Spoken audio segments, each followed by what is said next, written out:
What's up, everyone? Your host here, Richard Carthon, here at the Miami Crypto Experience. And after a long and amazing day, we got an amazing person right here. We have Adrian with Ethernity. We just left his session, dropped a ton of great knowledge. Man, you're working on an amazing project, Ethernity Chain. How has it been just being able to come to an in-person live event here at the Miami Crypto Experience? Yeah, I'm from Miami, from Miami Beach specifically, and we've kind of been first to open. We had, high vaccination rates, that's for sure. So it's just exciting to be back in person and the conference circuit starting back up. And then we have more conferences lined up, I'm sure just in 6 weeks from now as well.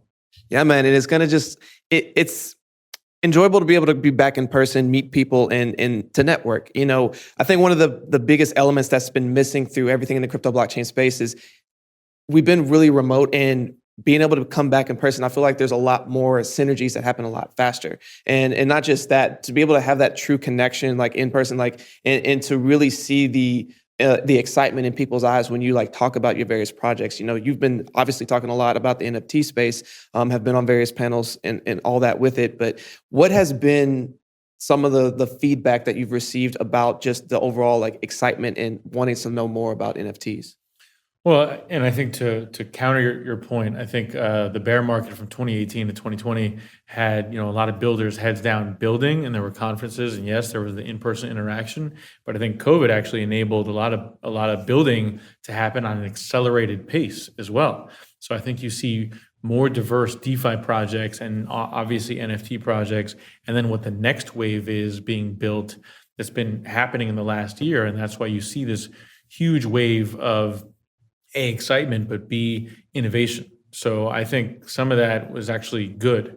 The in-person stuff is absolutely great now, and we're connecting after building. But this whole last year enabled a lot of building to be done, and the fruition coming to that. And on the NFT front, it's an exact indication because our devs weren't able to really fully build until starting last March of 2020, and here we are now.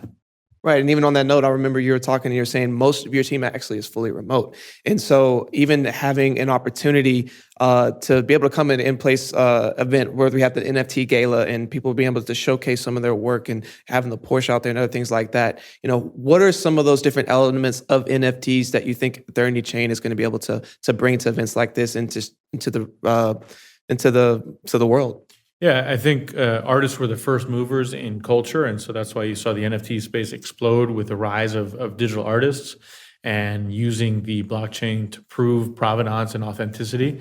I think at Ethernity, we're going to be trying to do a lot of collectible front, and you're going to see a bridge to real-world assets. I say with the NFT space, it's taking a non-fungible token, which literally can be anything. It can be a piece of art, a line of music, a line of code, a physical asset. We're doing a bat for the Fernando Tatis drop on Monday. And so it's taking any of those assets, bridging them across blockchain, paying with crypto down to the end user. It can be a content play, which is where the NFT space, I think, is kind of moving. So we're here now finally transacting on both digital and physical fronts, just over blockchain, proving authenticity. And the belief is there. I mean, right now there's the wave, and you actually referred to it during your conversation, basically, as we have this gigantic wave of all these people coming in. Unfortunately, on other platforms, you had people that just released a ton of stuff without a ton of value. Now, when people try to go resell, it's at a significant loss from where it was. How is Ethernity Chain positioned to kind of help alleviate some of that, those challenges, and also make sure that when you have these new drops that you can keep providing really good value to the people who are doing those?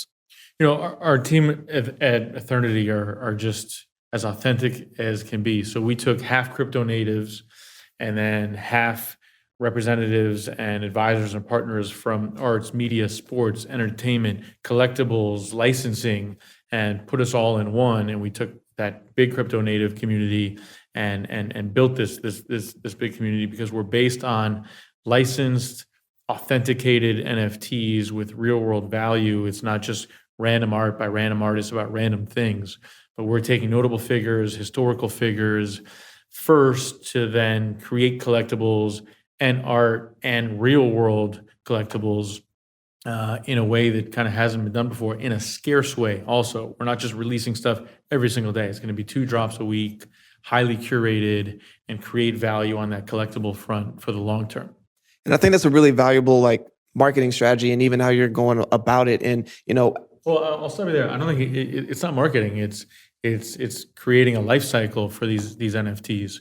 It's just getting started. Like I said, artists were the first mover advantages. So yes, these digital artists paved the way, but we're in this kind of super cycle of innovation and adoption and experimentation. So these digital artists paved the way, and now it's playing in the space. And what can you do with an NFT collection when we are going to release something with Tatis next week, Muhammad Ali the weekend after, Tony Hawk on May 12th. I mean, he's doing an NFT moment of his last 540 as a trick. So it's a moment. Yeah. Watch what we do with history when you can own and partake in a moment in history, and the creator and the subject is both credited and receives compensation and royalties on the resale of that. We want to make good on what the internet kind of promised in terms of one-to-one creation, interaction, and value add. And that's what I think NFTs can really create. But the sky's the limit. It's going to be limitless with what you can do and experiment with. Absolutely. There's two things that you just brought up that I want to go back to really quickly that I think was amazing. Something that blew my mind that I hadn't really considered, which was history on blockchain and being able to capture that. And then also being able to make sure that as things kind of progress over time, to have your stamp on that and to be collecting over time, right? But the other part of it too is, so this is kind of a two-part question, because I do want you to expand on that, but I also want you to go and expand more on the like concept of all of these artists that are coming for these like exclusive drops, like capturing these moments in time and being able to purpose it. So like one was one of your first drops was the this is the internet. And I remember you brought up that example and I was like, oh my gosh, I've seen this everywhere. And I had no idea that this artist really didn't get all this stuff. The way he was breaking it down, saying, if you've seen a shirt that looks like this is one of one. The fact that it was on Fallon and all these other places where there's an apron and there's these mugs and all this stuff, like it really goes to show like how from a licensing standpoint, a lot of these artists really get messed over. And so yeah, I think for some context, our first drop, we kind of wanted to do this stealth unhyped drop for our community, but B as a statement piece to the space. We didn't want to launch with the biggest, notable figure out there and cash in on the cachet of them nor the platform. We wanted to make a statement piece about what this is all about. Whereas this welcome to the internet meme of the unicorn and cat meme was around since 2012. Right. Microsoft used it in a campaign, didn't credit it or didn't compensate him. He sued and that all got worked out fine. But again, it's making good on that promise of what the internet enabled the individual creator and the individual buyer, collector, consumer, engager, whatever you may call it. So it was a narrative that, a statement of what we're trying to do and experiment within the space, because it's going to surprise a lot of people what we're going to be able to do. And then looking at future technologies, animate, with AR stuff and virtual world integration and marketplaces. There's a lot of exciting stuff. Yeah, and just to go back to the history one real quick, like you showed us an example of basically Hiroshi, not Hiroshi, was it?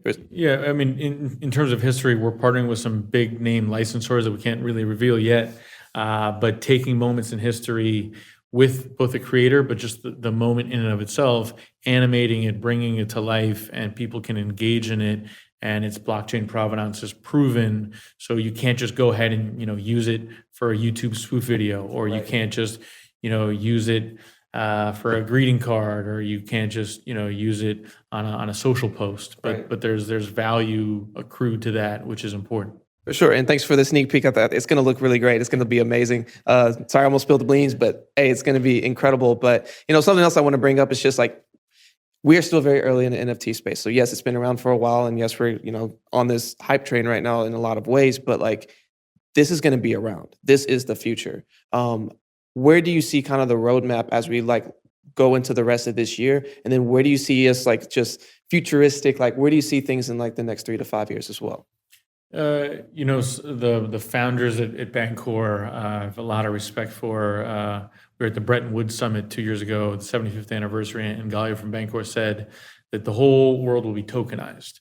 And this is an iteration of that. And that's from individual to individual. I mean, we used to be on a barter system, dating back centuries and eons. And there's a little bit of that happening.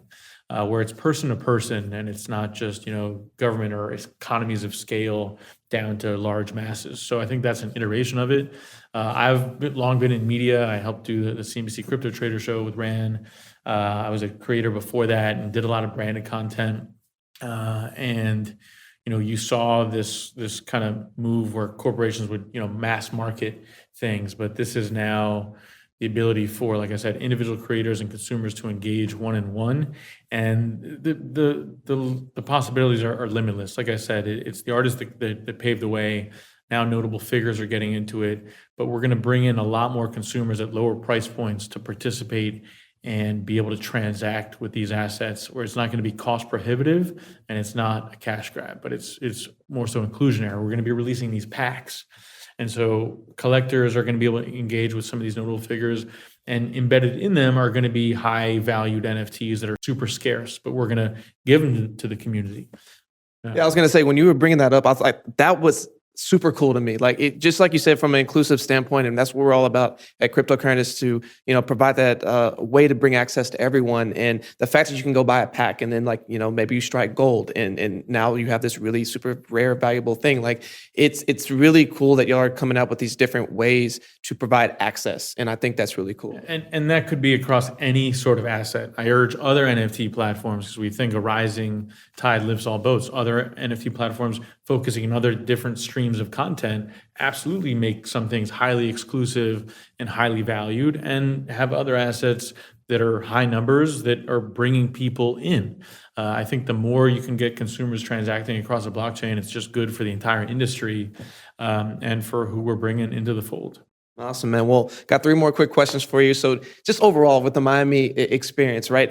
How has it been coming to this conference and just being a part of this conference? Our team is widely distributed. We're a team of 41, from Miami to LA, Hong Kong, Buenos Aires, Turkey, India, Australia, all over the place. We were in LA last week and then flew in, took the red eye yesterday, right back here to Miami, where part of our team is, and the contrast is stark.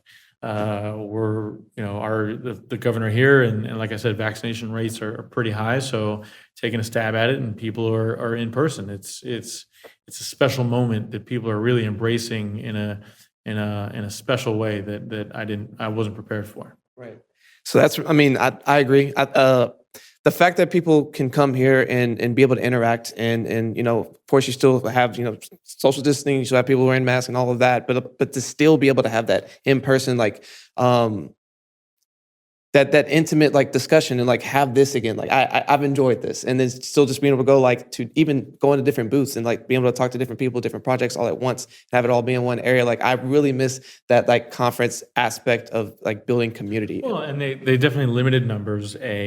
Again, people who had any symptoms whatsoever encouraged to completely stay away. I've usually been masked, vaccinated, et cetera, and most people were encouraged to do so. So all the risk mitigation levels were taken. So that's why we're happy to be here. No doubt. And so 2 more little fun questions. One, with all the knowledge that you have right now, and if you could take, let's say, all of that wisdom and go back to yourself when you first got started in the crypto and blockchain space, what are 2 to 3 things you would let yourself know, or advice that you would give yourself?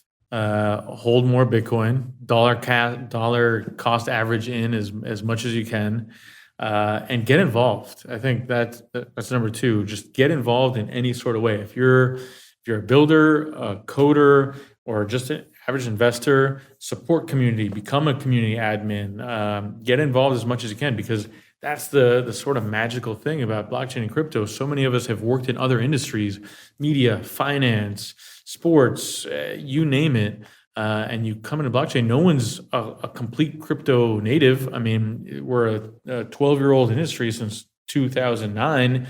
So that means 12-year-olds would be the only crypto natives that we've ever had, and they're not over 18, so they're not, technically, running corporate companies. So it's this amalgamation of people from all different fields collaborating. So get involved and collaborate. No doubt. I definitely co-sign both of those, and especially the involvement piece. It's one thing to gain the knowledge. It's another thing to go and act on it. Yeah, I mean, myself, I was on the media front for so long, always wanted to build, but it was prohibitive because, let's say, starting a network or starting a big media company, I mean, you see corporations cannibalize when the valuations get so high and the networks come in, and then you dilute the creative. I think that's what NFTs do enable, because it is peer-to-peer and it's crypto centric. We're finally able to kind of like take a risk and take a plunge and build and see what happens. Absolutely, man. And, as all of this kind of keeps coming together, the big question I have that comes up is, obviously you have a lot of competitors in the space as NFTs platforms are coming to fruition, because it's a hot space. Why would creators and creatives and even agencies potentially forego the other ones and come to Ethernity Chain? I think we embody that crypto narrative and the crypto native in us, who forms our core team, that we're not coming from the outside in. Our founder Nick Rose has been in Bitcoin since 2011.